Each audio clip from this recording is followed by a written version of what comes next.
नमस्कार, Prabhasakshi news network पर आप सभी का स्वागत है। पश्चिम एशिया में भड़की जंग अब केवल क्षेत्रीय टकराव नहीं रही, बल्कि यह वैश्विक शक्ति संतुलन को हिला देने वाली निर्णायक भिड़ंत बन चुकी है। इजराइल, ईरान और अमेरिका के बीच चल रही यह बहुस्तरीय जंग हर गुजरते दिन के साथ और अधिक खतरनाक, जटिल और विस्फोटक होती जा रही है। हालात इस कदर बिगड़ चुके हैं कि संयुक्त राष्ट्र तक ने इसे अनियंत्रित तबाही की दहलीज करार दे दिया है।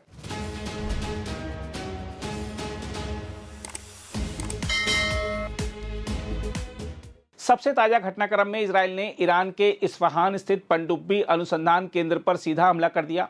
यह वही केंद्र है जहां ईरानी नौसेना के लिए पनडुब्बियों और मानव रहित समुद्री प्रणालियों का विकास होता है।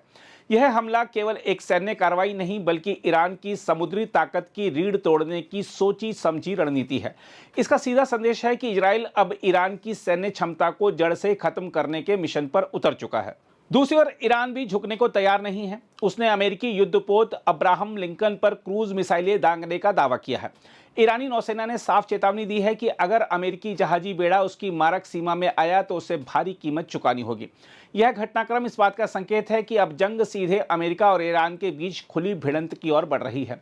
इजरायली प्रधानमंत्री बेंजामिन नेतन्याहू ने सुरक्षा बैठकों का सिलसिला भी तेज कर दिया है, जबकि अमेरिका के राष्ट्रपति डोनाल्ड ट्रंप एक और बातचीत की बात कर रहे हैं और दूसरी ओर सैन्य दबाव बनाए हुए हैं। यह दोहरी रणनीति अमेरिका की पुरानी नीति को उजागर करती है, जिसमें बातचीत के नाम पर दबाव और दबाव के नाम पर युद्ध को आगे बढ़ाया जाता है। खाड़ी देशों ने भी ईरान के हमलों को अंतर्राष्ट्रीय सुरक्षा के लिए अस्तित्वगत खतरा बताया है। उनका कहना है कि ईरान की आक्रामकता क्षेत्रीय स्थिरता को खत्म कर रही है। वहीं ईरान का रुख बेहद आक्रामक बना हुआ है। वहां के शीर्ष नेतृत्व ने साफ कहा है कि देश किसी भी तरह के खतरे की छाया स्वीकार नहीं करेगा और हमलावर को पछताना पड़ेगा।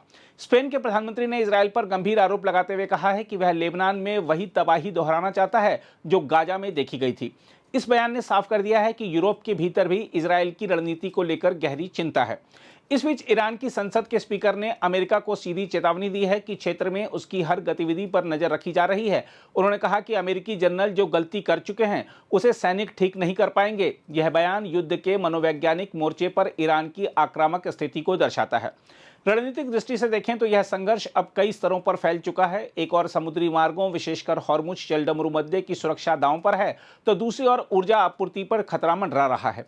हालांकि भारत की तेल कंपनियों ने भरोसा दिलाया है कि देश में ईंधन की कोई कमी नहीं है, लेकिन वैश्विक बाजार में तेल की कीमतों में भारी उतार चढ़ाव इस संकट की गंभीरता को दिखाता है। अमेरिका द्वारा प्रस्तावित युद्ध विराम योजना, जिसमें प्रतिबंधों में ढील और परमाणु कार्यक्रम पर नियंत्रण जैसी शर्तें शामिल हैं, फिलहाल कागजों तक सीमित दिख रही हैं। ईरान ने साफ इनकार किया है कि कोई बातचीत चल रही है। इसका मतलब है कि कूटनीति अभी कमजोर और युद्ध की भाषा ज्यादा प्रभावी बनी हुई है। इस पूरे घटनाक्रम का सबसे खतरनाक पहलू यह है कि यह जंग अब प्रॉक्सी से निकलकर प्रत्यक्ष टकराव में बदल रही है। लेबनान में हिजबुल्लाह द्वारा रॉकेट हमले और इजराइल की जवाबी कार्रवाई, इराक में सैन्य ठिकानों पर हमले और अमेरिका की सक्रियता इस बात के संकेत हैं कि पूरा क्षेत्र युद्ध की आग में झुलस सकता है। भारत के लिए भी यह स्थिति बेहद संवेदनशील है। ऊर्जा सुरक्षा, समुद्री व्यापार और कूटनीतिक संतुलन सभी पर इसका असर पड़ सकता है। बहरहाल यह स्पष्ट है कि यह जंग केवल मिसाइलों और बमों की नहीं, बल्कि रणनीतिक वर्चस्व की लड़ाई है। जो भी पक्ष इस संघर्ष में बढ़त हासिल करेगा, वही आने वाले दशकों तक पश्चिम एशिया की दिशा तय करेगा। लेकिन अगर यह आग इसी तरह भड़कती रही तो इसका धुआं पूरी दुनिया को अपनी चपेट में ले लेगा। अगर आप भी लेना चाहते हैं देश दुनिया की तमाम जानकारी, तो आज ही सब्सक्राइब करें हमारे चैनल को। साथ ही नीचे दिए बेल आइकन को जरूर दबाएं ताकि हर अपडेट आप तक पहुंच सके।